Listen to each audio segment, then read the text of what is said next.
Break Studios. It's Dan and Doug. Check it out. Come on! So, get hyped. Be hyped. This is The Hype.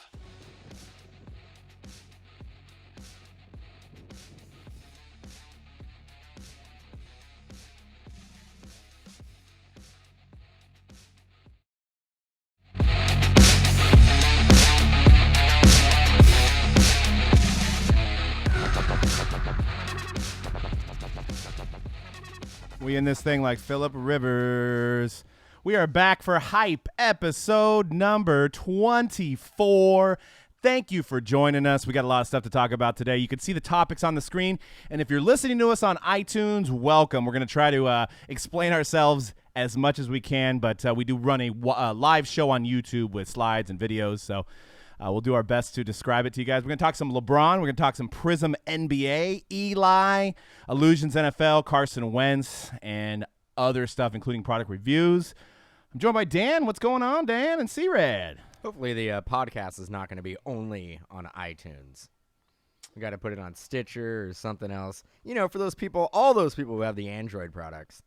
There's about 5 of you guys out there. So No. So we gotta make sure. So sorry everybody who's out there with a real phone. We're gonna get it out for you as well. Not just.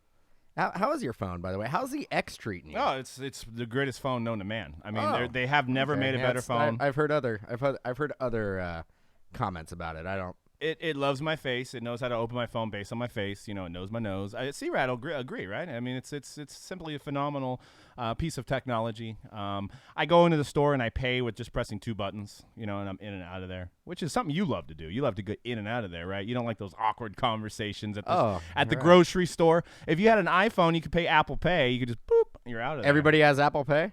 A lot of stores do nowadays. Like Apple Pay us. Like food trucks? They do. No, probably not. Well, then I won't shop there. I won't shop there because if you don't have So Apple is that Pay, connected to your checking account or is it? It is. All A right. debit card. All right, cool. Yeah, but the only way that somebody could pay is if they have the same face as me. So Because you have to unlock your phone, and the only way to unlock your phone is by your face. correct. You don't have the tools or precision to pull off a procedure like that. So, ha. All right. Phillip Rivers, huh? Yep. Well, I don't think C-Rad even noticed. like I'm wearing this for a couple reasons because the Chargers are going to win the Super Bowl this year, and they're the real team in L.A., and they're the real team in the AFC West. So, boom! That's what I'm talking about. They're going to make the most epic comeback. And you know what? Everybody loves a true underdog story. They don't have a home game this year. They play in front of 22,000 fans of the other team. They're going out there. They're winning games. They've got Joey Bosa, Melvin Ingram.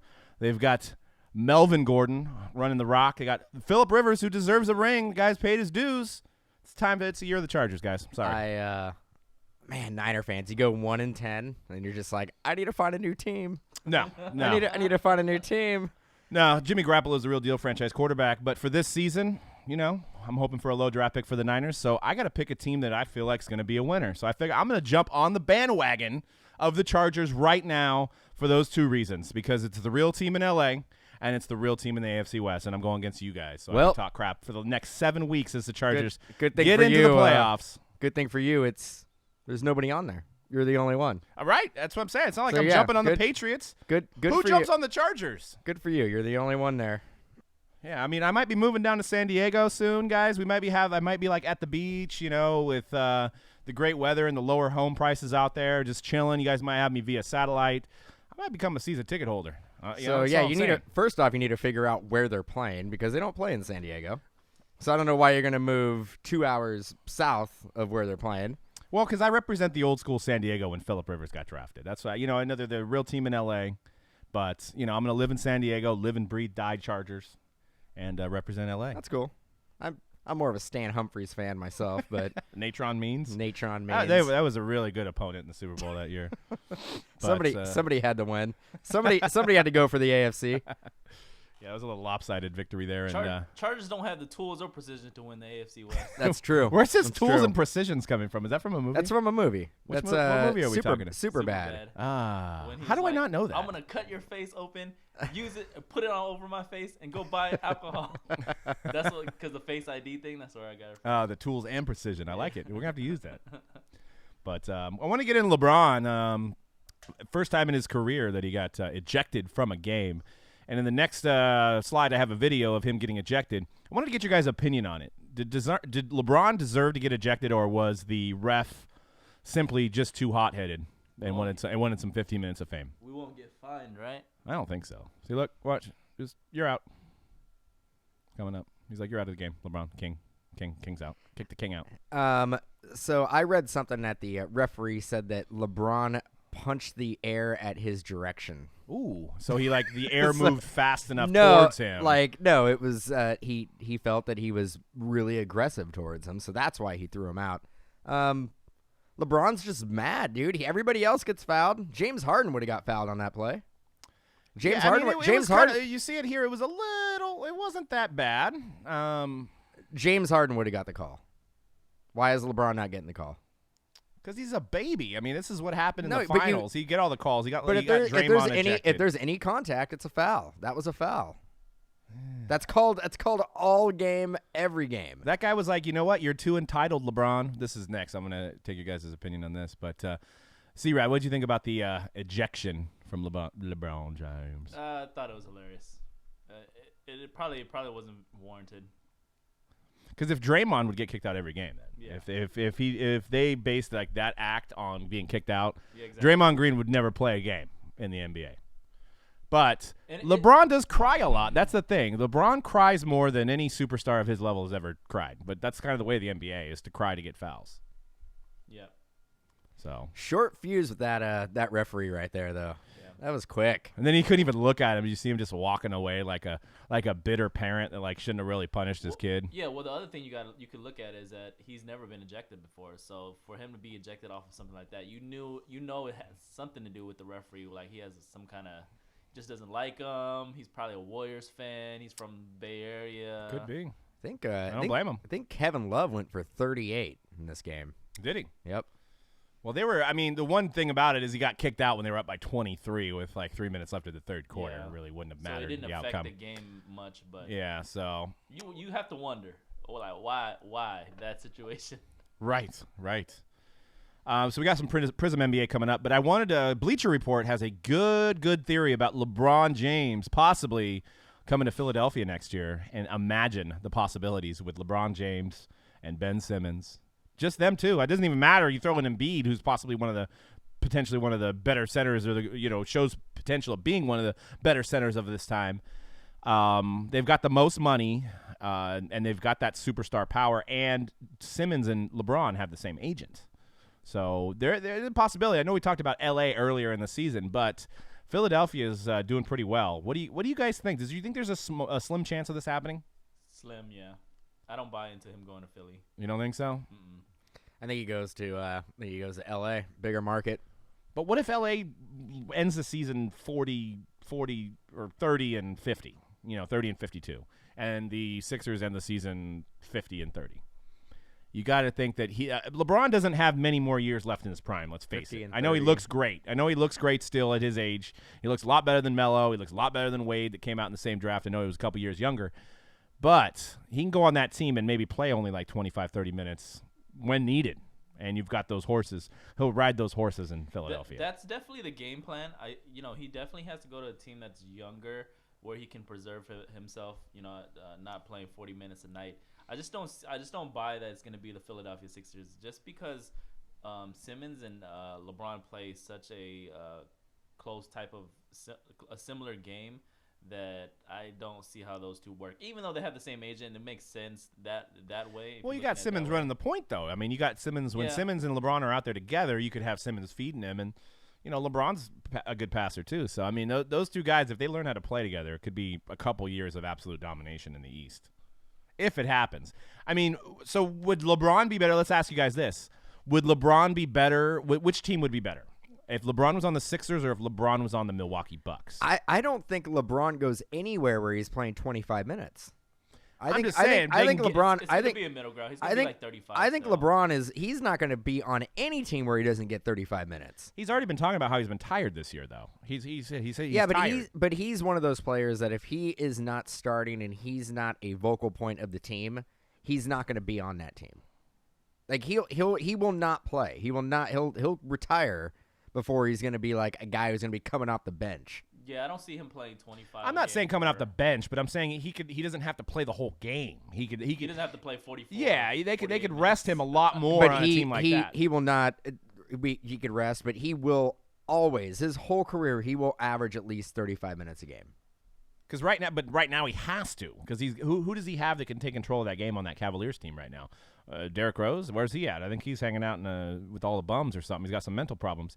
Kevin Love can't be. Kevin Love has shown he can't take over. And then you got Isaiah Thomas coming back in a couple weeks. LeBron needs to play 35, 40 minutes for the Cavaliers to win. He goes to the Sixers. He can take a couple games off. He can rest. Philadelphia plays like these guys on the 76ers are still relatively unproven.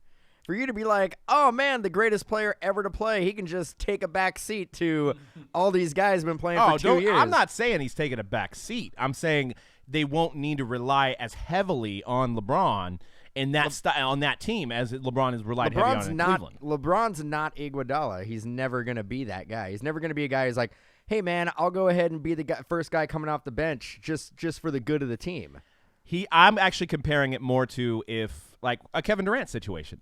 Kevin Durant, when he was on the Thunder, granted they had Westbrook, he was relied heavily on the wins and losses. If they lost, as Durant had a bad game. If they won, as Durant had a good game. Now Durant could have a bad game, and Curry could have a good game, and Draymond could have a good game. Same kind of situation if he goes to Philadelphia. Durant's still playing. No, I know, he plays a lot of minutes. But when he has a bad game, it's not as glaringly obvious because there's a lot of guys to pick up the slack. There's nobody there in Cleveland to pick up the slack. But LeBron that's been him. He's made that's what he's all about.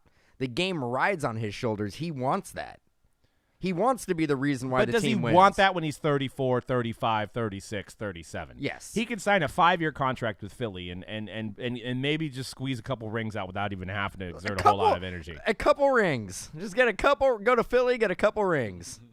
Who else has the top 2 best talent in the league as far as young players when you have just a combination? Yeah, Giannis. The Wizards.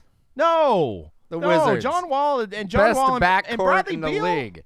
Best how many backcourt points? in the league. What's their record like this year? They got to be in the top 5. They got to be in the top 16 in the They're East. in the top. They're in the top 5. They're one of the best teams in the league. You're gonna see in the playoffs. The thing is, you can stick LeBron on any of these top. They're the 7th Eastern seed right teams, now, and they're gonna be the top team in the East. I just don't see him join Philadelphia. I can't see it. But when given healthy. Oh no, you mean you mean the future dynasty Sixers? Yes, the future dynasty Sixers. Name another team in the league with 2 stars, young stars, with Embiid and Simmons. Can we just call them prospects? Because I don't think you can call. Have either one of those guys made an All-Star team yet? It's too early. They're both. They both haven't played a full season yet. You can't yet. call them a star then. Up and coming potential stars. Prospects. Let me reword that. Prospects. Prospects is for baseball. It's not the same thing. Prospects is when you're not playing in the Phenoms. NBA. Phenoms. There you Phenoms. go. Phenoms is a better word for it. No, there's who else?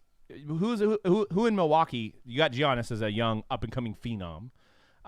Who do you got there that can be like an Embiid? I think Giannis made a All-Star team, so you can call him a star. All right. Well, pick another team. There's no other teams out there that has as much potential, possible potential in 2 guys.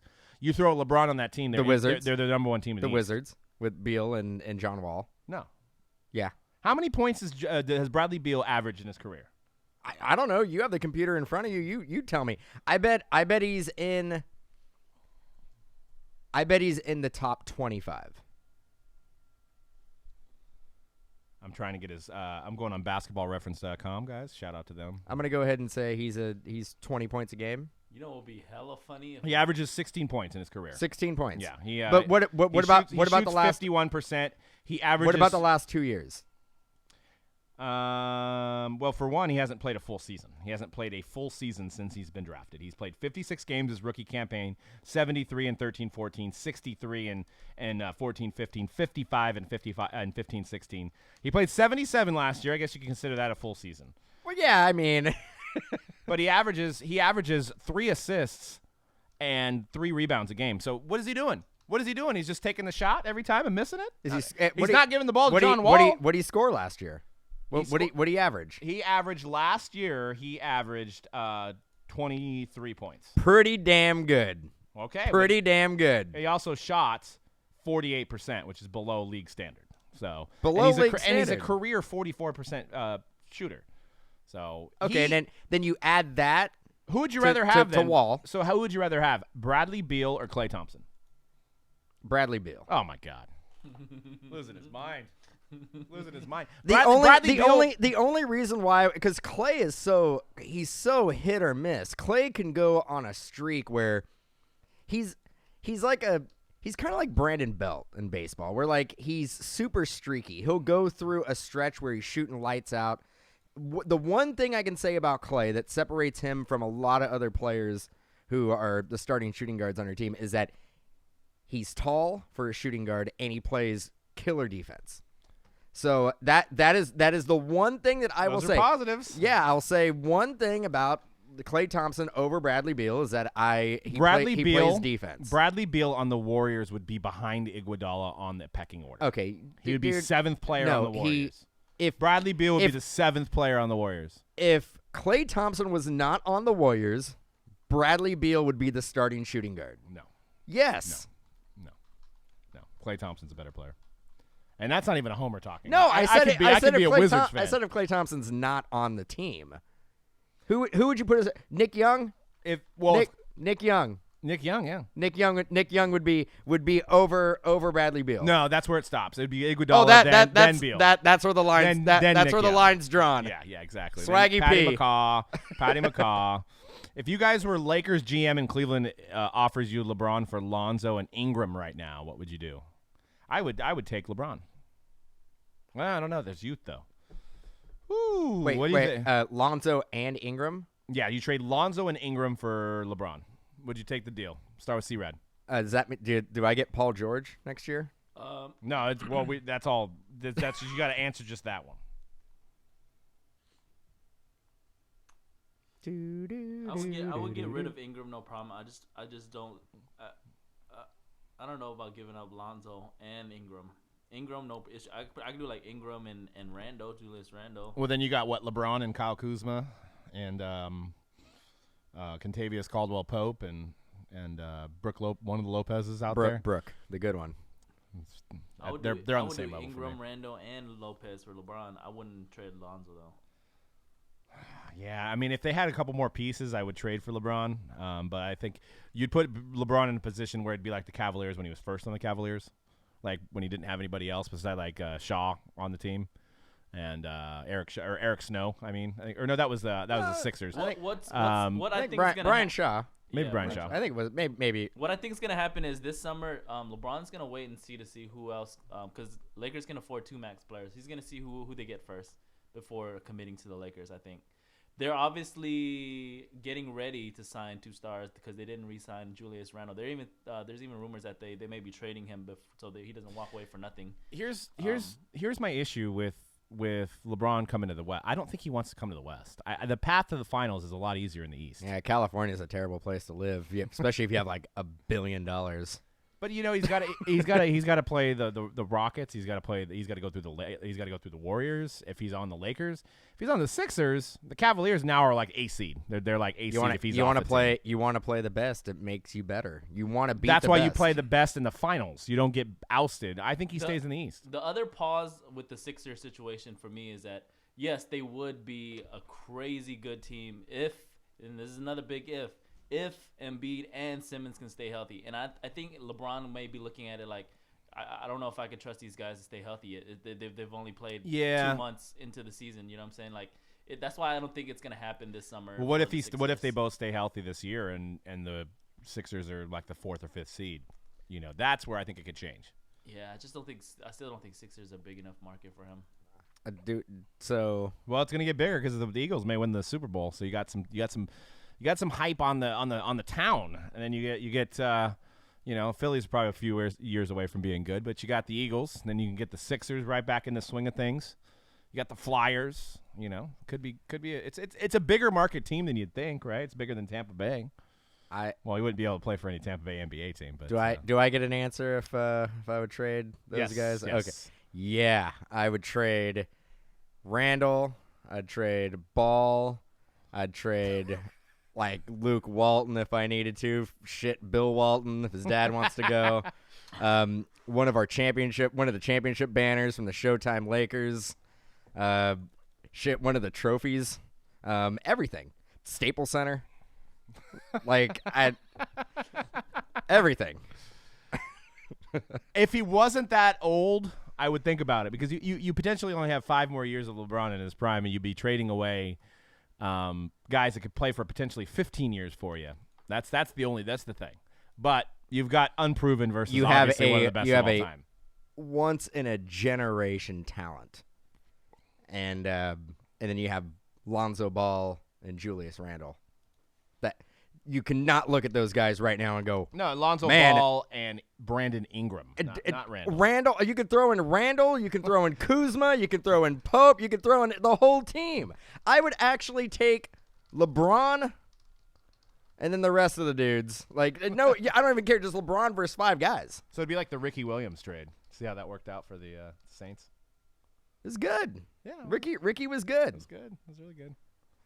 It was good. 7 guys for Ricky Williams. It was good. It worked. Granted, Ricky Williams was in college at that point, but let's talk about Prizm, guys. The whole hobby is on fire this week for Prism NBA 17-18. We're chasing silver Prisms. Lonzo Ball, Jason Tatum, all the rookies are going to be in here, and this has become the most pivotal NBA card to collect is the silver Prism. I mean, if you look at all the different silver Prisms, they go for crazy amounts. I pulled some info off eBay on some of the earlier cards. So that's the Alonzo Ball Emergent, and the Yogi Ferrell is part of the first off the line, number to 8. So that's what that looks like. So those of you guys are getting first off the line. The exclusive parallel that's 1 per box is that number to 8 there with the Yogi Ferrell. So obviously you could get Yogi Ferrell instead of Lonzo Ball. So that would be the odds are going to be really tough to get a top rookie number to 8, but they should sell for well if you do get them. One thing, you have just as much chance to get a top rookie than you have Yogi Ferrell because there's only 8. Well, let's just say that there's probably 500 cards you don't want and about 20 that you do. So your odds are stacked against you. I think what you need to look, you just want to get a rookie.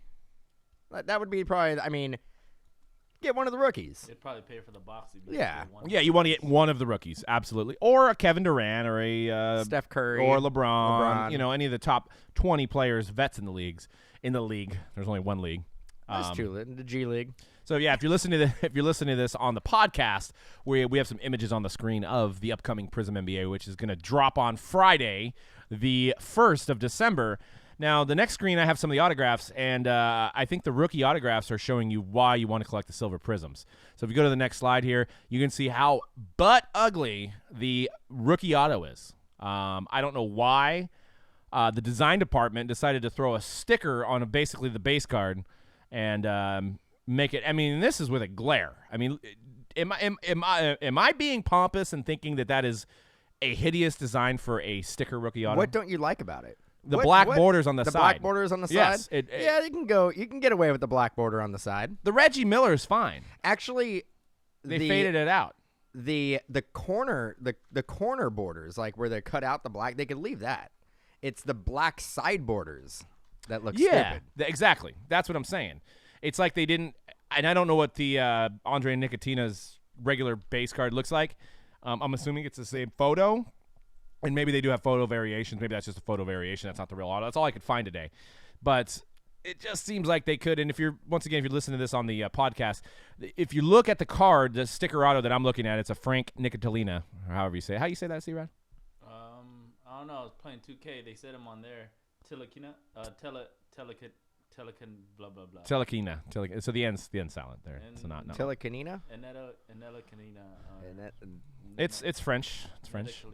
Netacolina. Is the Reggie Miller? That's the same year, right? Yeah, and I think that's a sticker as well. So they did a good job there. What? Yeah. Why? Yeah, that's what I'm saying. I don't know what happened, but if you're just listening to the audio version of this, there's black borders that kind of come at the end of each sticker that kind of make it really obvious that there's a sticker on this Prizm card, and in my opinion, looks terrible. But you don't chase the autos in Prizm anyway. You chase the silver Prizms and the color. So it's not, for once, it's not about the autos in this particular set. So. Oh my God, that rookie design autograph is so bad.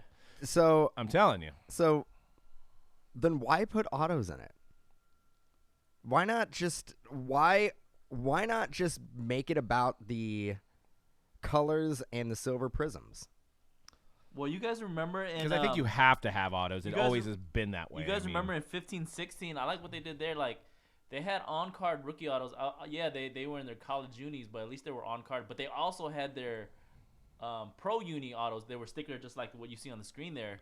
But they had they had two versions. There was like the on-card rookie autos with the college unis. They should have just kept doing that. I like that. I don't think people took to that though. If you look at the prices on those, I liked it personally. I'm with you on that. But I think if you look at the prices on like the Porzingises, just to make it actually the Porzingis had him in a Knicks uni. Yeah. But just to have another option, because obviously we keep saying over and over, this product isn't about the rookie autographs, it's about the rookie parallels. Right. The silvers, the golds, whatever parallel whatever rainbow color you want to chase. It's not about the autos, but just to give another option, right? It'd make it a little bit more interesting. I want to know what the odds are on getting a silver. Are we getting one silver per box? Are we getting one silver per case? Are we getting, how hard is it to get these silvers? Because these are what's going to drive the product. And if you look at the next couple slides, I think I have. And in football, you're getting 4 silvers per pack. I know. They just completely went again. Giannis, $3,400. I mean, we went over some of these prices before, but it's absolutely mind blowing for cards to sell this high. What we're looking at is a PSA 10 Giannis 13-14 Prizm Silver that it was best offer, but it was probably around $3K that it sold for. And I mean, you can go down the line, guys. Ben Simmons, 2,200 on a silver Prizm. These are not numbered. They're not numbered. Who knows how many there actually is out there? And in other years, like the Simmons year or the Kyrie year, which I think I have Kyrie coming up, Porzingis 988. I think Kyrie was over a G. Yeah, 1,400. These are just cards that initially, when people opened the packs, they didn't think anything of it, and then 2 years ago they popped. So these silver Prizms are what was driving the price of Prizm I'm going to basketball. say it's going to be 12 per box. 12 silver Prizms? I think it's like 1 per pack. But it could be a vet, right? It could be. Well, it could be anybody. Let's see what the actual. I was gonna say 2 silver Prizms per box. That would be the. Let's see what it says. So you got 12 packs per box, 12 cards per pack. Follow the rainbow of your favorite players with parallels from unnumbered to one-of-ones. Look for rookie signatures that include Markelle Fultz, Lonzo Ball, Jason Tatum, and the rest of the 2017 NBA draft from unnumbered to black one-of-one. Signatures feature a plethora of veteran players such as Giannis, Damian Lillard, and Andrew Wiggins. Prizm contains a fun set of inserts with plenty of colors such as Get Hyped, Fundamentals, Emergent, and Luck of the Lottery. You're welcome, Panini. Exactly. It doesn't say anything. It just says you're getting 10 inserts. So you're getting 10 inserts. You're getting 22 Prizms. And they're not numbered. 22 Prizms in a box. And that's probably 2 silvers, and the rest are different numbered parallels like oranges and such. Yeah. So 22 Prizms is what they're saying. All right. So sure. I'm gonna say you're getting. But that could be the tricolor, right? I'm saying you're gonna get 12. So, but what? How do you know who's getting a different amount of print run? Like, what if they run the printing press on silver Prizms for Blake Griffin, and he's not short printed, but Lonzo Ball, Jason Tatum, Markelle Fultz, those guys. Right. How do you know there is no print run? You're just assuming that they made just as many silver Prizms as the rookies as they did vets, and right. nobody knows. Yeah, it's a tough call, and yeah, I would think they would make less rookies because you don't want to flood the market and drop the prices down on them. You think they would make less rookies at vets, but I don't know if that's true or not because we don't know. I guess we'll see on Friday. We're going to do some. Also, we're going to be doing some first off the line tomorrow as well. We have I don't know how we did it, but we secured 2 boxes in that 4-hour time span that Panini's website crashed a million times. We were able to get 2 boxes of Prizm first off the line basketball, which has those numbered to 8 parallels. So you can check the site on that. We're doing random team mixer on that. So we're taking 1 box of Prizm first off the line, doing 2 boxes of 15 or 16, 17 Spectra, and 3 boxes of Grand Reserve, 16, 17, and that's $49.99. We also have plenty of cases on Friday listed on the site. I think a lot of the good teams are gone, but you can get good deals. We have a random. We also have a double case random with Flawless. That's going down on Friday. So get ready, get hyped, be hyped for Prizm on Friday. Don't miss out. Don't miss out on those silver Prisms. And crazy. Cases 1 through 4 have already been discounted, so the remaining teams have already been discounted. Yes. So jump on those prices. And what do you guys think? Do you think the community, let's say we're into case 8, right? Do you think that because of this product is expected to be a $2,800 retail product based on $3,000, right? $3,000 based on the demand. Do you think that we're going to be the consensus in the chat is going to be that this product's a letdown? Yes. 100%. 100%. Because people are going to look at the autos. Yeah, well, people are going to look at the autos, and they're also going to look at the fact that this product was never designed to be, when it was put together, once again, a $3,000 retail product. It was designed to be $150 a box. So it's not Panini's fault. It doubled. Right. It kind of is, though. No. How could it be their fault? Because we weren't allowed to purchase everything that we wanted to, so there was demand created between somebody. So that has to fall a little bit on them, right? I mean, they. But why? But why would we? Why would we want to buy so much of it? Because we know people are going to want it. People are going to want it, and it's a good investment. It's going to.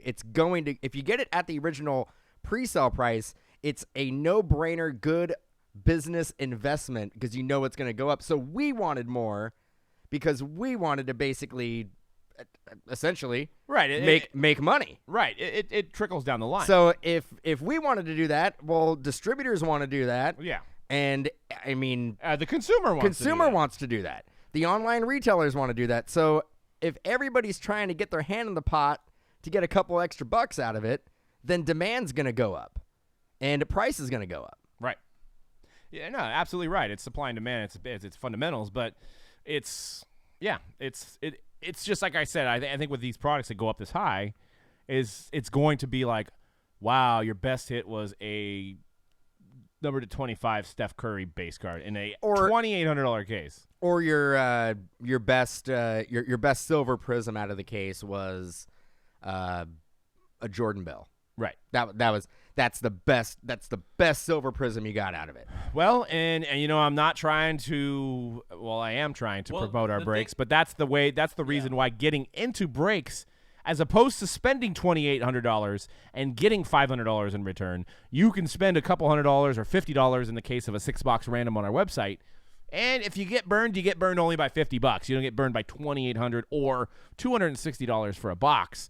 So maybe that's. In talking this out, that's a good reason for getting into a break. I got a question. Lessen your risk. I got a question for you, hypothetical. So, just say that you purchased a case from an online retailer at $3,000. Yes. What do you think the chances are that you sell all the cards? What are the chances that you actually get 50% of your 50% of my money? 50% of your money back. I think there's a good chance to get 50%. Yeah, I think there's a good chance. I think it's about 30%. I think you have about 20% about. I thought you were going to ask to make money on it. No. Dude,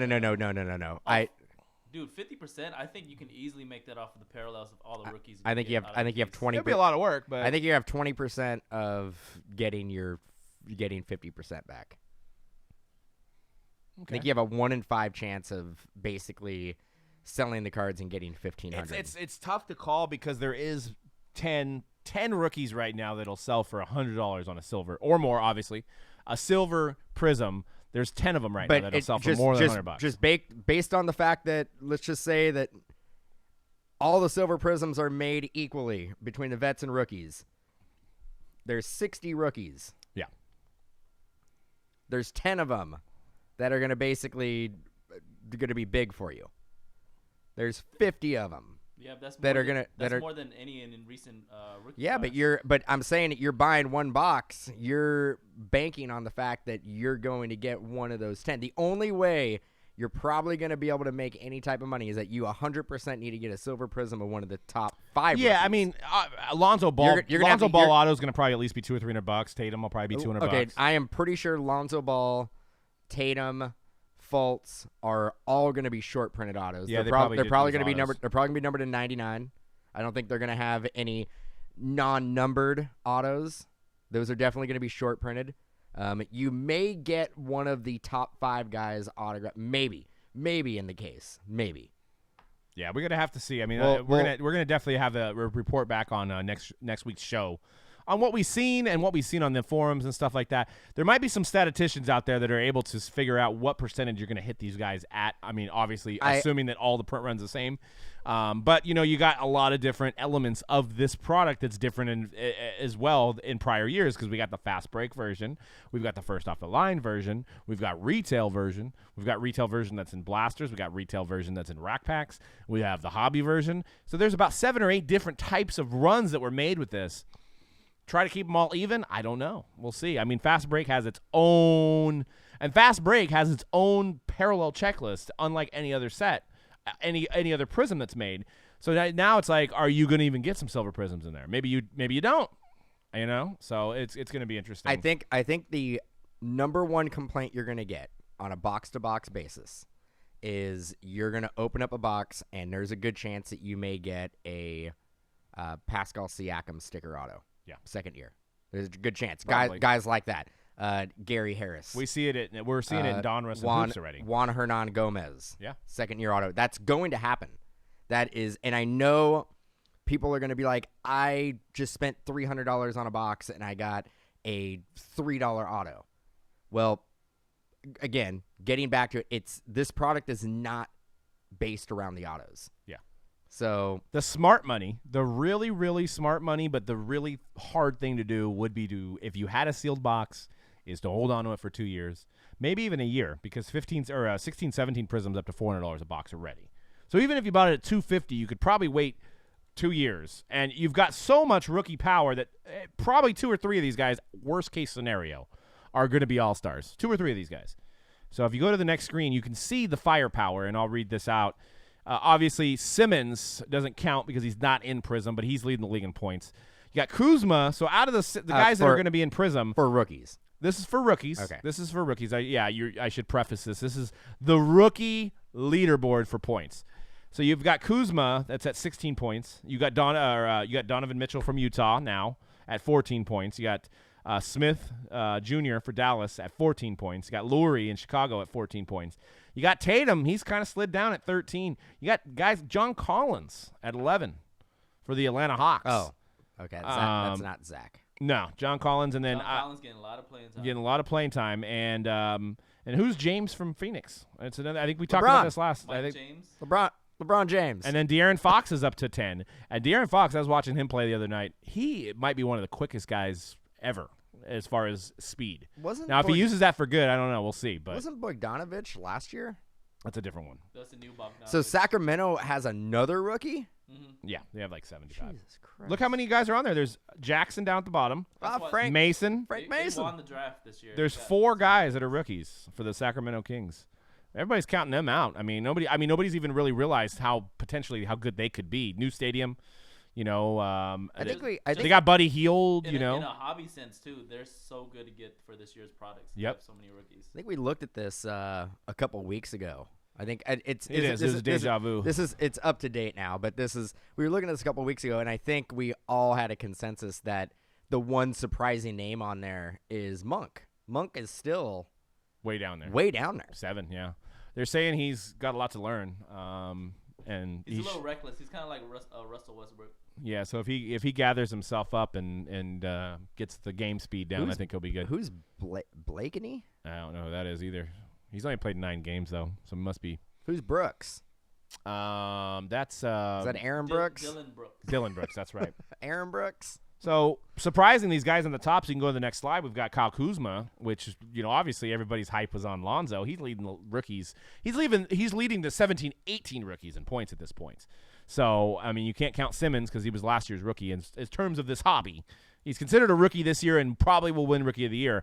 But you got Kuzma that's second. Kuzma looks more polished than Lonzo. He's a little bit longer than Lonzo. So, What if Simmons gets hurt? Then Kuzma. I mean, at the season ended this year, you got Kuzma. Or, I mean, season ended today. Season ended this year. It may end this year. It's going to end this year at some point. You got Kuzma, and then you've got Donovan Mitchell in Dallas. I mean, a lot of people are talking about him. I think he's kind of forgotten about that market. You haven't had a big Utah Jazz rookie since Dante Exum, who really didn't perform well. So, I mean, he's probably. I mean, who do they have over there? He's going to get a lot of playing time. He could be They could build the franchise around this guy. They drafted him to be the franchise player. He just kind of got lost in all the big names that got drafted. So you got the potential in him. Then you got good to see him have a number of 45. That's going to work out well for the acetate RPAs and Immaculate. Oh, there you go. Yeah, that'll change it up. That everybody else is like 0, 2, 0. I mean, how many zeros this year? Was that like the hot number? Yeah, it's going to be very tough. Very tough. Donovan Mitchell's first off the line. This is what the silver prism is. I know probably the scan's not serving it any justice. Gold. Yeah, the scan looks bad on that one, but pea yellow. So somebody's got a Donovan Mitchell rookie card silver prism. So that's the ones we were talking about at the beginning of the segment here. $350 or best offer. Do you guys think that's a good deal, or is that not a good deal? Good deal. He's second in the league rookie wise, right? Well, third technically, but. Pass. I will say he's gonna settle at around probably maybe 200 for his silvers. So why would 350 be a good deal then? Because it says best offer, so it's a good deal. So you can make your offer. So 200. Yep. I mean, that's if he becomes. I mean, it's just the Jazz. I mean, you don't know what the Jazz market is like. You haven't had a guy in the last 7 or 8 years from the Jazz sell. Like I said, you had Dante Exum, got a little bit of hype behind him because he was from Australia, a big prospect out of there. You had the international guys after him. The exciting thing about this rookies class is that you just don't know. Yeah. Any of these guys could be the next Ben Simmons. That's the fun part about chasing Prisms this year is because you can buy your team whatever you want in Prism or whatever NBA product this year, and you're hopeful because all these rookies have potential. Yep. And John Collins, have a John Collins little screenshot next. So he's another guy. Atlanta, another market that you don't know. Another name a rookie from Atlanta in the last 7 or 8 years. Can't. You got Torrin. You got a bunch of guys that have came and went, but you don't have a very strong in Atlanta. I mean, it's a good city for sports. I remember there being somebody. There was a rookie a couple years for Atlanta. Tim Hardaway Jr. Maybe. I mean, no, he was at the Knicks. Yeah, but he went to the he was a rookie on the Knicks. Yeah. Man, there's somebody though, because they've been getting better. The last couple years, I think didn't they make the playoffs last year? They did. They made the playoffs 2 years ago. Then they blew the team up. Yeah, they had Teague and stuff then, right? It was Teague and Bazemore, Al Horford, Paul Millsap, everybody on there. Yeah, they had a squad. They just couldn't beat LeBron. Oh, and they had Dwight Howard for a little while too, right? That was last year, yeah. Yeah. So yeah, stock. That's the fun thing about a prism is it's like a stock. You got these silver prisms that you just don't know. And it's not even just the silver prisms. Like the silver prism are probably obviously the most important, but making a rainbow is probably for a lot of people it's the most fun they have collecting all year long. Yeah. To try to make their rainbows. Yeah, absolutely. And Prism is like Chrome for baseball for rainbows. Yep. For collecting, and you don't need an autograph. That's the beauty of it. It's taking it back to collecting days, but back when 80 tops where we all grew up, us in our 30s. It was about collecting the top rookie. It was about getting those rookie cards. You didn't have to worry about the autograph or the one-on-one bat knobs and stuff like that. So or certain inserts. Yeah, exactly. It's great to know that there's room out there for just a piece of cardboard to sell for thousands of dollars, which is awesome. An auto or a jersey. Yep. Nothing flashy, just a shiny card. So that's why my next slide I just have stocks rising because Prism is rising, and these hot rookies will rise. What did we talk about? So we talked about what did we think Lonzo's silvers were going to be. I think we talked about it a couple weeks ago. Before we get into the next segment, what do you guys think Lonzo's silver prisms raw coming out of the gate will sell for? 250. 250? Yeah. I know that seems low, but I'm just thinking about last year how much hype Simmons had. His started only at around 200, 220. I know, and look at it, they're selling for over $2,000. I know, great investment. Well, what silver prism is gonna sell for the most then? Is it gonna be Lonzo? Lonzo, Kuzma, Tatum. Donovan's gonna be up there. But who's gonna sell for the most? Is it gonna be Ball? Is it gonna be Tatum? It's gonna be Ball. It's gonna be Ball. Yeah. So that's why I'm thinking it's closer to raw. 5. Raw. You think raw? 220 to 200. Let's say $250 raw is gonna be the highest selling prism. I don't silver think prism. I think it's gonna be 500. But then you got the low number parallels like the 99s. I think a lot more. If that's the case, I think a lot more people are going to be complaining on a per box basis because you hit a silver prism of Lonzo Ball, it's not even going to pay for your box. True. That's why I think it's going to be higher. And the only reason, and I would agree with him if this was last year. I would agree with C-Rad on this if it was last year. But I think you've got so many years of it going up now that I think that you're going to have even more prospectors trying to buy them at this point, which will drive the prices up. You're going to have all these guys in overseas that are going to be willing to spend $500 on Lonzo's silvers, I think. But we'll see because the market's interesting right now. Market is a good time to buy anything right now as far as cards. We've been buying cards for the next Mojo. We're going to do a multi-sport Mojo buyback, and I feel like I'm getting phenomenal deals out there right now on Judge, Bryant, all these big names, especially via auction. But Prism is one of those things that everybody's going to be looking at it, so there's going to be the supply and demand. We're going to know right away. I actually silver that sells on Friday. I think it's going to go for more than 250. If it is going for 250, I think it's a good move to basically swoop up every single Ball or Tatum you can get at $250. It's basketball season. Everything can change on a week-to-week basis. Lonzo basically has a week where he has a couple triple-doubles, and the Lakers are basically heading right into the playoffs. Say All-Star break, the Lakers are in the playoffs, and Ball has 6 or 7 triple-doubles. At $200 or $250, those silver prisms, those are going to be $1,000 card. Yeah. Easily. Yeah. Maybe even more. Right. So, I mean, I think they're going to be more than $250. I think they're going to be in like the $450 to $500 range based on the fact that we are right in the middle of basketball season. If this product came out before the season or after the season, yeah, $200 all day long. Might be smart to just throw a high $200 bid on a lot of auctions and just see if you win it at that price. And you also got to remember these cards historically grade really well. Yeah. So I don't think if you get something raw, there's not many of them that are going to come back under a 9.5. I agree. So you're going to have good success with grading. Yeah, I mean at $200, it's a no-brainer. Well, you could probably actually, before we move on to the next segment, you could probably go through the data on BGS and just look at Simmons and see how many graded 9.5 compared to how many graded 7, 6, 8, or whatever. You know what I'm saying? Hard to say though, because there's people who, when they submit it, have a minimum grade. True. So you don't really know how many were turned away. Yeah. But I wonder if they mark those. That's a good question. Would they still mark it? I don't think so. Because then it didn't get slabbed, so you can't mark it. Yeah, right? I don't think they don't put a serial number on it, so I don't think they record it. True. But I mean, look at prisms generally, and you don't have to usually worry about centering. Centering's usually dead on. The only thing you really have to worry about edges, corner, and surface. So, well, with this new design, centering might be an issue for this year's prisms. Oh, because they have the borders. Yep. Yeah. That's true. Maybe they did that reason why. Yeah, because you could actually see it in that Donovan Mitchell. Yeah, that's a good point. Because usually there is no border. There's silver. There's no borders to basically base if the centering is off. Really. Yeah. So maybe that's how they're balancing it out. Maybe they're not gonna go out of their way to screw up centering on purpose. Yeah. But.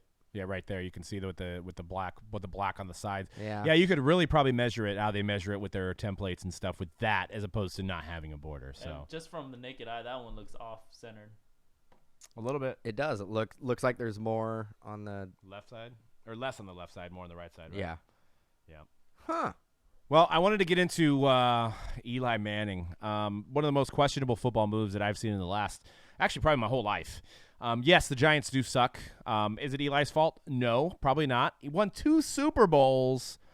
There's no other quarterback. There's only 11 in history that have won 2 or more Super Bowls. The guy's pretty much a living legend, and they're going to decide, and he's not hurt, and he's getting benched for Geno Smith. For 1 week. What the hell is going on with the Giants?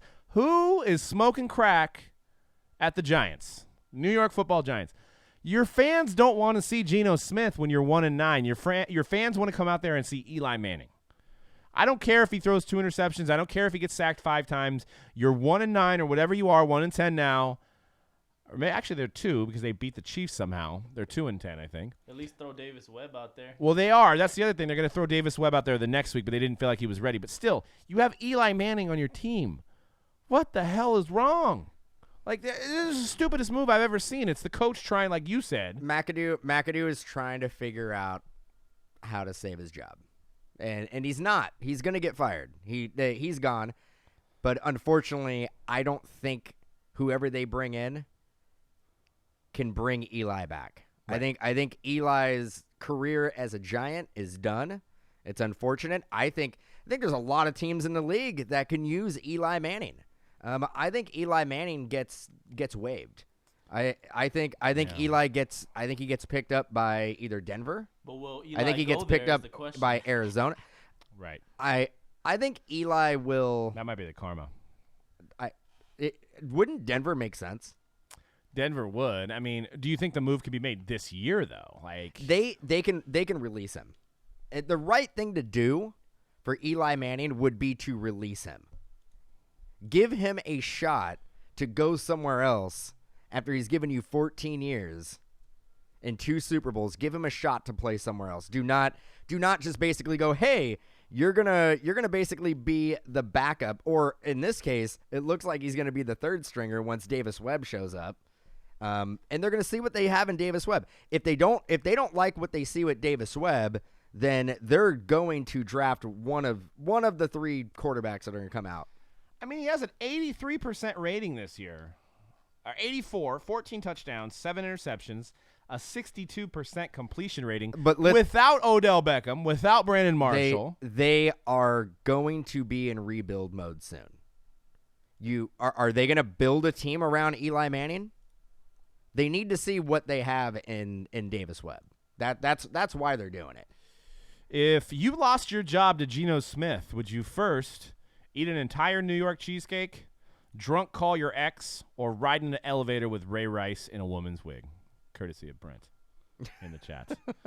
What would you guys rather do? I'd probably eat the entire New York cheesecake and probably a lot of booze, and try to see if Papa John's is looking for me to join my brother. To do some commercials. Oh, man. Eli doesn't have the on-air charisma. Doesn't have the on-air charisma as his brother. But I do. I think he makes sense right now in Denver. I think he makes sense in Arizona.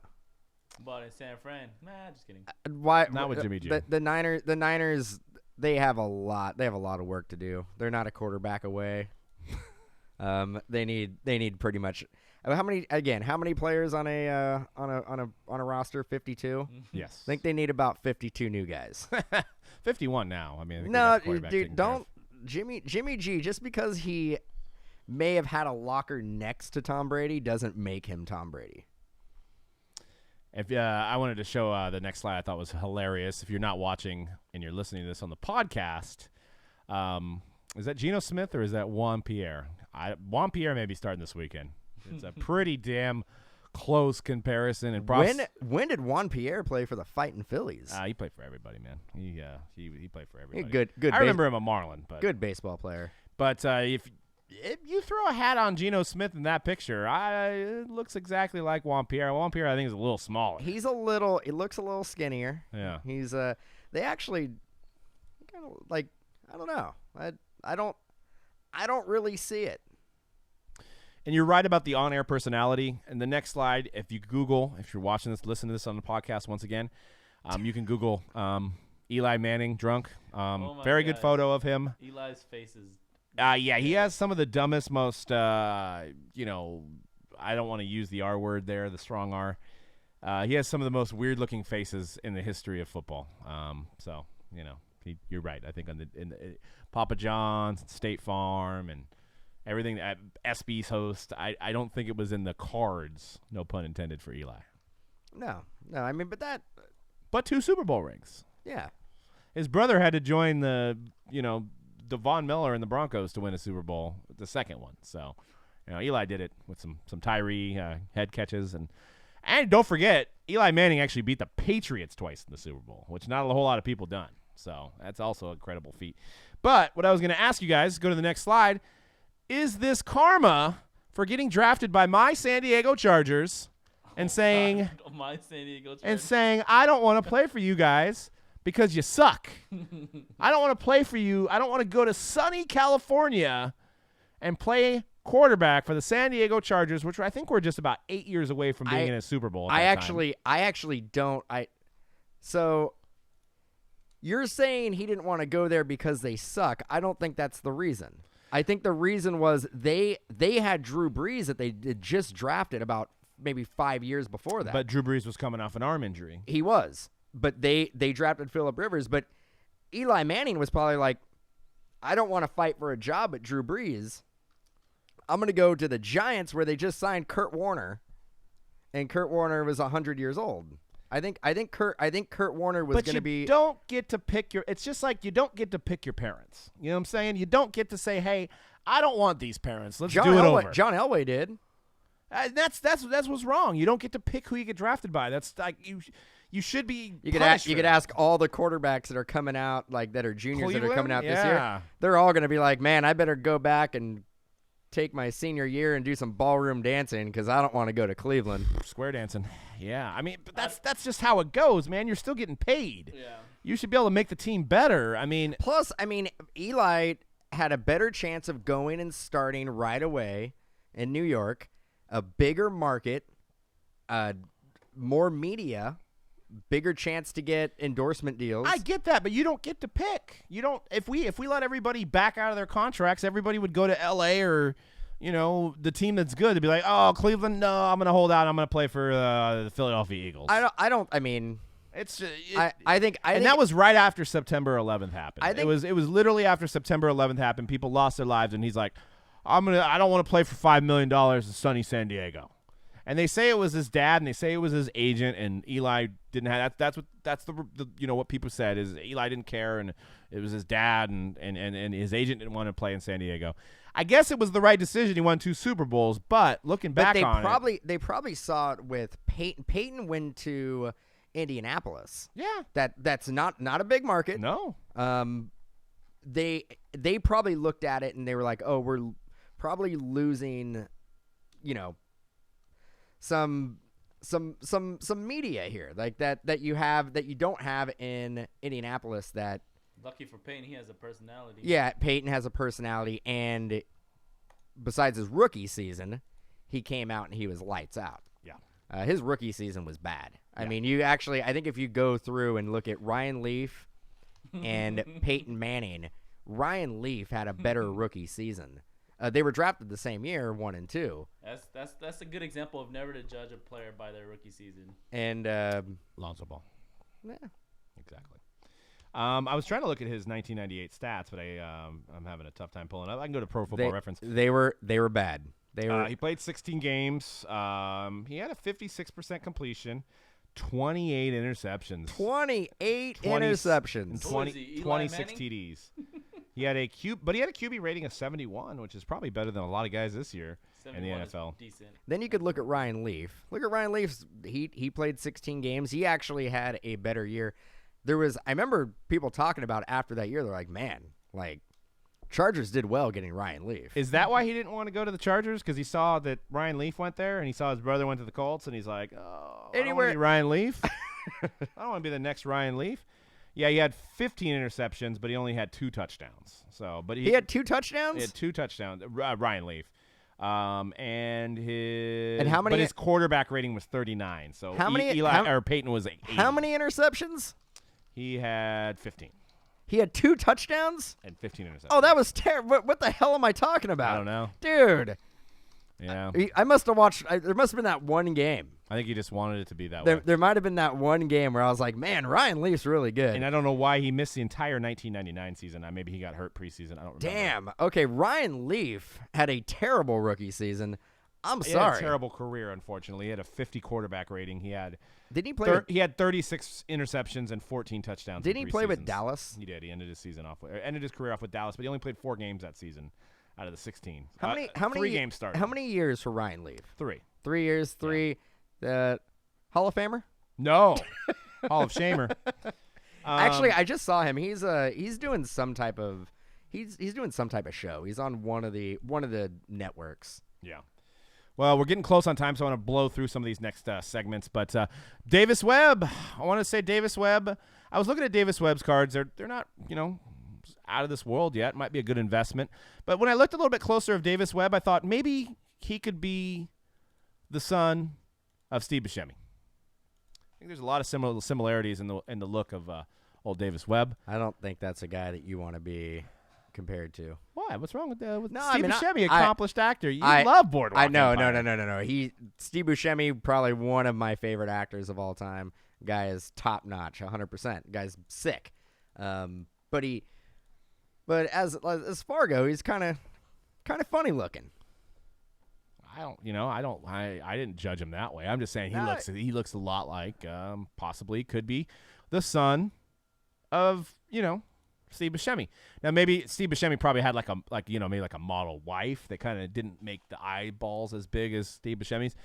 But it definitely looks down the family line there. I don't know. It's just what I noticed when I was doing some research on Davis Webb from Cal. Looked, a little bit like Steve Buscemi. But anyways, his cards are available. I wanted to talk about Illusions Football came out last week, and I thought the autos and the hits and stuff were really, really nice. We got some today. I thought they had a good job with the dual autographs, the RPAs. The one thing that I thought was a little funny was the pairings that they did, and I don't know who works in the football department. I don't know who thought that Brian Hoyer and Steve Young are the same. They should be compared to each other. Brian Hoyer's not even on the team anymore. Steve Young won Super Bowl. It's not good. Just don't make the card. You know what's funny? When I was opening this product, when I did my case, I didn't even notice that there was 2 different players on the card. Oh, really? Yeah. Yeah, well, it was – I think I pulled that one first, and it was glaringly bad. And then you go to the next one, and you got Josh McCown and Joe Namath. They both got J's in the name, dude. Come on. Granted, McCown had a really good week this week, fantasy football-wise. I think he had 44 on Dan's bench. Joe Namath and Josh McCown. I don't know about that one. And you keep going there. These were some of the questionable. They should just put I think they should have called it delusion instead of illusion. Jay Cutler and Dan Marino. That's probably the best one, though. On the back, it should say, I'm sorry, Dan Marino. No, but Jay Cutler, probably the better career out of the 3 guys. Oh, you mean I thought you meant the better one for being funny. I think Ray Finkel and Dan Marino would have made more sense. And Carson Wentz agrees. Ray Finkel and Dan Marino would be an awesome card. I think somebody needs to make that. But why make a card if the guy wasn't good enough? Just don't make it. Who can you think of that are worse? Jim Everett and Kurt Warner? Probably. Okay, Jim Everett was a good pro. Skittles and Rich Gannon. I mean, you can go down the list of former Ram quarterback. Tony Banks, Kurt Warner. Yeah, that would have been a good one. Tony Banks and Kurt Warner. Or Eli Cody Pickett Manning. and Joe Montana. Lawrence Phillips, Eric Dickerson. Yeah, that would have been awesome. I wanted just to quickly talk about the ascension of Carson Wentz. 10-1. Looks like the team to beat in the NFL, at least for this week. Beast. RPAs up to $2,300 and climbing for the NT RPA. Raw. Oh, and that is raw. You were right. So we were talking about this off air. Who knows what a 9-5-10 goes for? I mean, these cards were $500 last year. Look at the investment you could have made. Everybody was on Whack Prescott's train. Look at Carson Wentz this year. He's laughing at Whack Prescott saying, sign your damn auto pen autographs, motherfucker. Whoa. I'm winning games. I am winning games, and I'm selling cards. And because of Carson Wentz's ascent, we went back and got some national treasures for you guys. We're breaking national treasures. $79.99 a spot going down this Sunday. and you got a chance of getting the $2,300 wins. That in itself. Don't forget the other guy in the band. I know. You got Elliott. Don't forget the other guy in the band. I know. You got Derrick Henry. Don't forget the other guy in the band. Wendell Smallwood. All right. So you got Jared Goff. Oh, that guy. Jared Goff. Don't forget about my boy Jared Goff. I got a little bit of your boy Jared Goff coming up in the next segment. Wanted to talk about fighting in the NFL. I was literally bored out of my mind watching football all weekend because football's just been boring lately. And then this gem comes on. You go to the next screen, you can see the full video of the Raiders. A fight at the Raiders game, and it wasn't in the stands. It was on the field. Oh. It worked before. Damn NFL cock blocking us. But you guys probably seen it. Aqib Talib ripped off Michael Crabtree's necklace for the second time. Michael Crabtree didn't like that, and apparently Michael Crabtree even taped his necklace to his chest prior to this matchup. And there was an epic fight. I think there we go. C-Rad coming and saved the day. You guys have probably seen it. You want to try me with a sorry ass receiver like Crabtree? I'm not a big Crabtree fan, but I don't think you should yank a man's necklace off of his neck. I think there should be a fight every game. I think it should be mandatory. I know. This was, dude. I literally was like putting up listings, and I'm like, "Whoa, this is awesome!" I grabbed a popcorn. I was like, "Oh, this is great. This is what football needs." You said popcorn right next to you. Yeah. Look, I mean, whoa, yes. Take off your helmet, Aqib. I know that was a puss move. Kept the helmet on. So I mean, this is what the NFL needs. I think there almost should. You have the celebrations now. I think there should be mandatory fights. And in lieu of this, I've got a couple matchups that I wanted you guys to see. We'll all discuss on who's going to win. So I wanted to start with some brute activity. We've got who would win in a fight? Joey Bosa, J.J. Watt. What are you guys thinking? We'll start with C-Rad. J.J. Watt in his prime, but Joey Bosa now. Yeah, if we're doing it right now, I'm gonna go. No, we're gonna say these guys in their primes, no matter what. J.J. Watt. J.J. Watt. Yeah. All right. Yeah, Joey Bosa had a little bit of a tick, but I think I got to go J.J. Watt too. Go to the next one. Jared Goff versus Sam Bradford. It's a draw.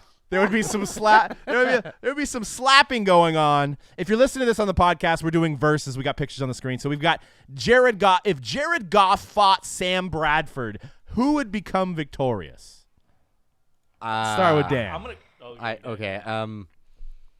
I think it would go 12 rounds.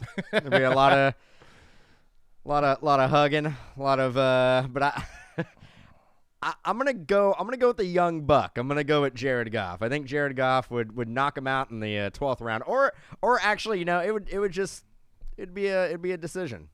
I don't think anybody gets knocked out, but I think Jared Goff lands a couple more punches. C-Rad, what are you thinking? I'm gonna go with Jared Goff by 6-round leg TKO. Okay, well I'm gonna tell you guys why you're wrong, because I actually have the upper hand here.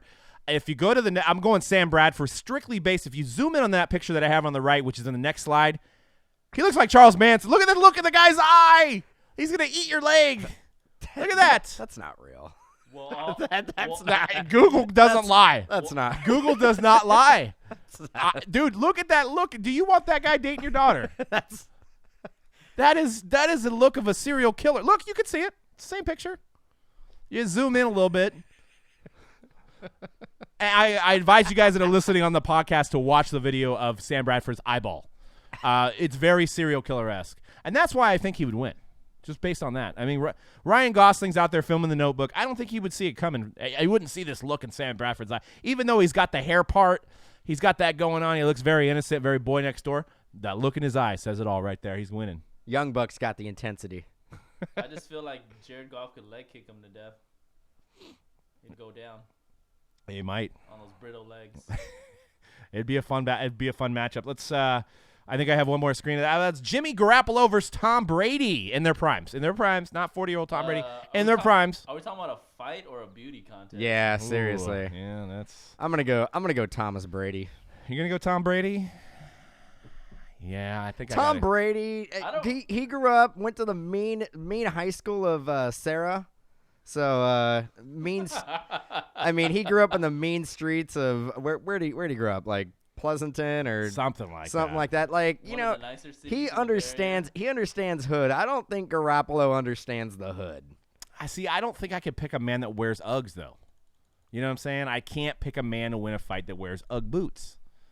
But he is the GOAT. And so, I mean, based on his intensity in this game, I think he would beat Jimmy G. It's hard for me to go against my boy Jimmy G, but, so that's where we're going. All right, how about this one? We'll start with C-Rat on this one. We got Marshawn Lynch versus LeGarrette Blount. Oh, that's easy. Woo! You guys already know where I'm going. I don't even have to answer. I don't know. It looked like Marshawn Lynch was helping Aqib Talib. Out, I know 100% who would win that fight. Because if you watched any Oregon games, you have seen LeGarrette Blount throw a punch. There is no doubt that LeGarrette Blount would beat the crap out of Marshawn Lynch. I don't know, man. Oh, man, it's a tough one. I think I got to go. I think they both throw a punch at the same time. They knock each other out. No. Tie, draw. LeGarrette Blount, no doubt. Dude, no Marshawn doubt. will eat those punches for breakfast. He is from Oakland, man. It was a rough and tumble street. No, but He's we've just seen built like a Ford truck. We have seen LeGarrette Blount throw a punch. Yeah, you bring it up on YouTube, but LeGarrette Blount punch. And we have seen Marshawn Lynch run through 20 defensive linemen. Yeah, that Saints playoff game was the emergence of beast mode. There is a photo of LeGarrette Blount, and he was in the stands, and I don't know at what point this was, but he has a shirt that says bitch mode. And it's an attack at I think it's gonna be a video. Yeah, it is. Oh, here it is. It's coming out. Bam! Boom! Cold cocked. Pow! You guys mean that sucker punch? Oh yeah, that was looking real good. Chin checked him. The guy knocked out. Ooh. You just got knocked up. Yeah. Boom! Boom! Pow! All right, so let's go on to the next. Man, I like how that guy he was laughing before that punch and then not laughing so much. No. We got Jadeveon. I knew Ndamukong Suh was coming up. Jadeveon Clowney and Donkey Kong Sue. No doubt. Ndamukong Suh. No one could stomp a head as good as Ndamukong Suh. I like the medal sign from Jadeveon there. But, yeah, I mean, the size, the reach advantage would be in favor of Jadeveon Clowney. But I think the killer instinct from the Donkey Kong Sue. Well, I think Donkey Kong Sue wins. What do you think, C-Rad? I feel like Sue's like a teddy bear, but he just like throws tantrums and stomps people. So I'm gonna go with Jadeveon Clowney. Oh man, I don't know. All right, let's go to the next one then. We got Suge Knight in his prime versus Ndamukong Suh. Who wins this fight? So in his prime? Is Knight behind the wheel of a car? Is he going to be running anybody over? No car, no accessories. No car, no Fist to fist, accessories. hand combat MMA. Hand-to-hand combat, huh? Yep. Straight out of Compton, I think I'm going Knight. Yeah, I think I got to go Knight too. I went against Sue in the last one. I can't go for him now against Suge Knight. So. Suge Knight, one of the ways to say it, is an absolute mammoth beast, cold-blooded mofo. Former Ram. Former Ram played one game. Former Ram played one game. He was a replacement player.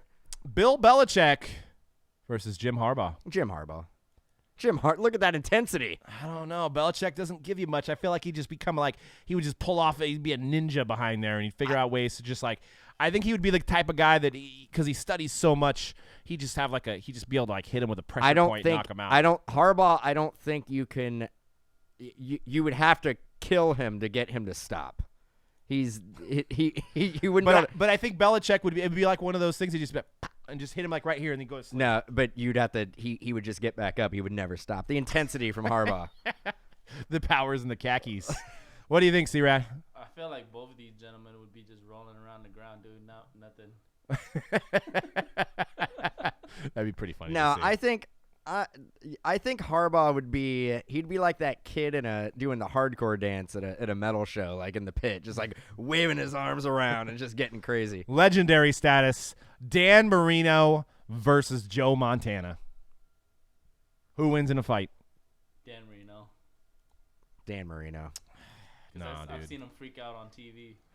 Yeah, Joe was Joe Cool. Joe Cool doesn't usually translate into fights. I think you guys are right on Dan Marino. As much as I love my boy Joe Montana, I think Marino's a little bigger too. Yeah, I think so. When does Dan Marino? Oh, this is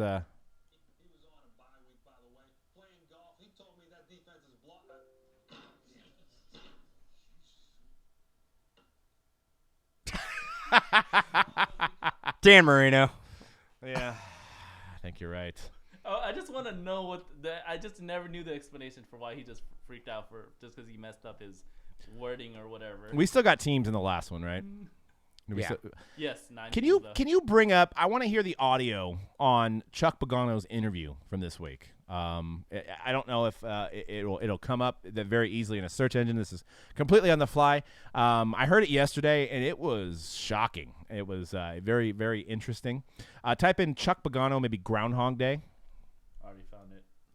And how many minutes is it? 2 minutes. You got to check this out, Dan. Turn it up a little bit if we can hear it. Yeah, that song we played, woke up to that this morning. That Sonny and Cher, huh? I got you, babe. I got you, babe. Yeah, went down, got my coffee, said hello to what's-her-name, the gal in the coffee shop, stole the money out of the back of the truck, drove my truck off the, into the tar pit or whatever, off the landfill. Jumped off a building, lived through it. Did you see the movie? You ever see the movie, Groundhog Day? What do you guys do? You spend so much time on Twitter, you're not enjoying the better things in life. Bill Murray, come on. I jumped off the roof at my home this morning. I was still like, it's not going away. No, it's everybody. It's you guys. It's the fans. It's everybody driving up there. It's everybody in the NFL community. Okay? There's a storm in the Atlantic. Hurricane, whatever you want to call it. When's it going to hit landfall? It's coming. Third quarter, middle of the third. It's getting late third. They're up 10. It's got to happen sometime. It's a self-fulfilling prophecy right now. Yeah.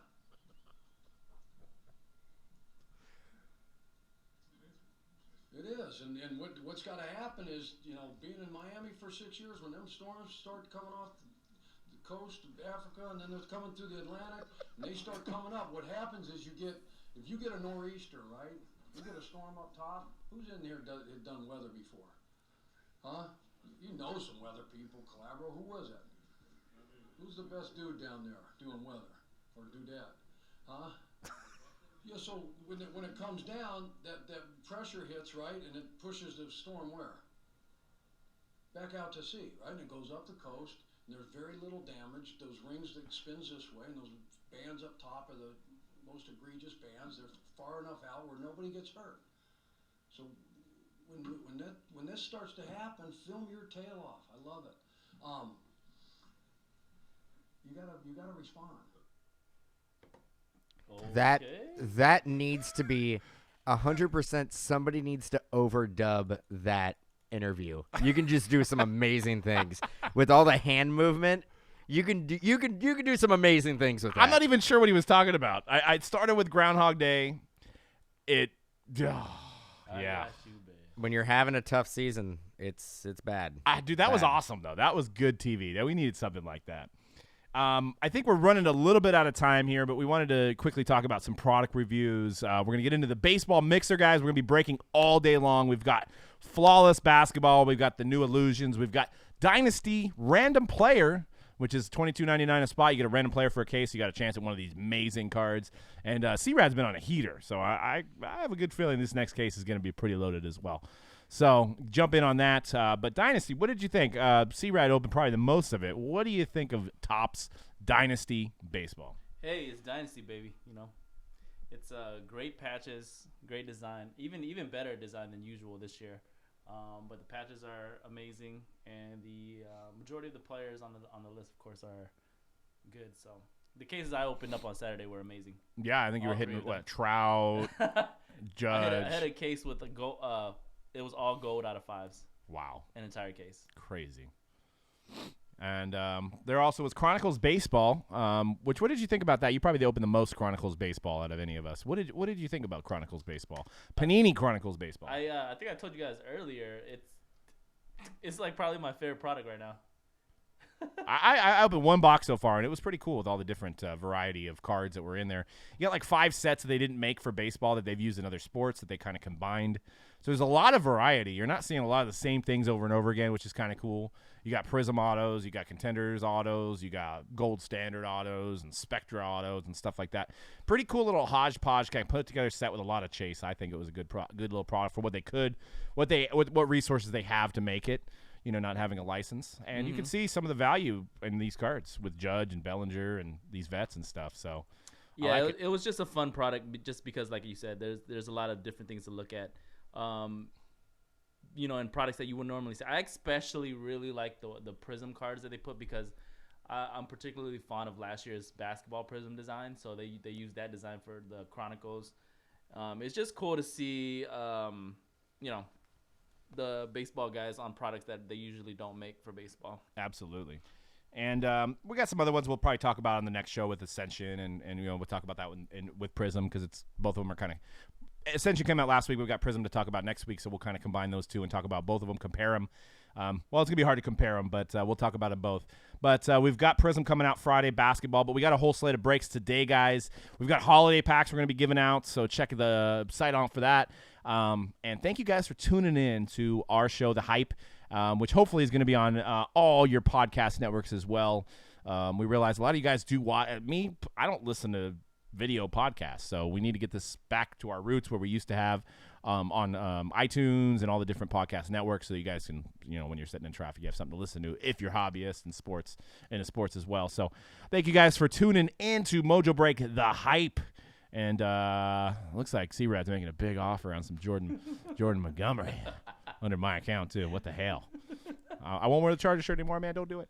But anyways, we'll see you guys in the chat. We're going to take a quick couple-minute breaks, and we'll put the boxes on the table, and we'll be ripping boxes for the rest of the evening. Peace out, guys.